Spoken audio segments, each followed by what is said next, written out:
আমি এখন আছি জলপাইগুড়ি এনবিএসটিসি বাস স্ট্যান্ডে। আর আজকে আমরা জার্নি করব জলপাইগুড়ি টু কোচবিহার পর্যন্ত। তো জলপাইগুড়ি বাস স্ট্যান্ড থেকে আমি চলে এসলাম টোটোয় করে গোশালা মোড়ে। এখান থেকে আমি কোচবিহারের বাস ধরবো, কারণ এই জলপাইগুড়ি বাস স্ট্যান্ডে আর এখন কোনো কোচবিহারে যাওয়ার বাস নেই। সো সেই কারণে আমি চলে আসলাম এই গোশালা মোড়ে। এখান থেকেই আমি এনবিএসটিসি হোক বা অন্য কোনো বাস হোক ধরেই আমি কোচবিহারে যাব। তো এই যে দুটো কোচবিহারের বাস আসতেছে, এগুলি কিন্তু এনবিএসটিসির। দেখা যাক কী হয়।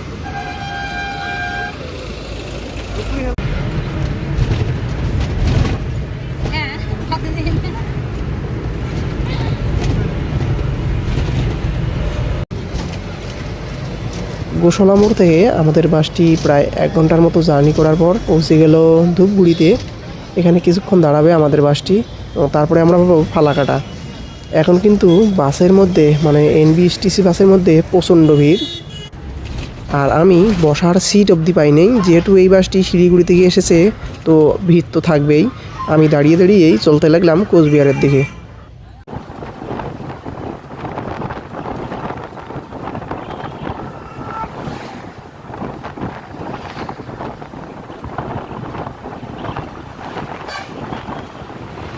এখন আমরা পৌঁছে গেলাম ফালাকাটায়, এবং ফালাকাটা বাস স্ট্যান্ডেও কিন্তু আমাদের বাসটি কিছুক্ষণ দাঁড়াবে।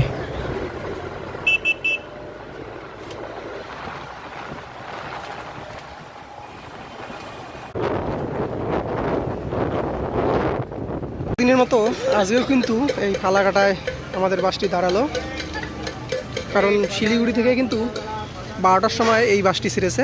এখানে আসতে 3 ঘন্টা সময় লাগলো, এখন 3টা বাজে। তো যাই হোক, আমরা এখানে কিছুক্ষণ অপেক্ষা করব 5 মিনিটের মতো, তারপরে আবার কোচবিহারের উদ্দেশ্যে রওনা দিব। আমাদের এই বাসটি কসমো।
সো দোস্ত, ফাইনালি আমরা পৌঁছে গেলাম কোচবিহারে।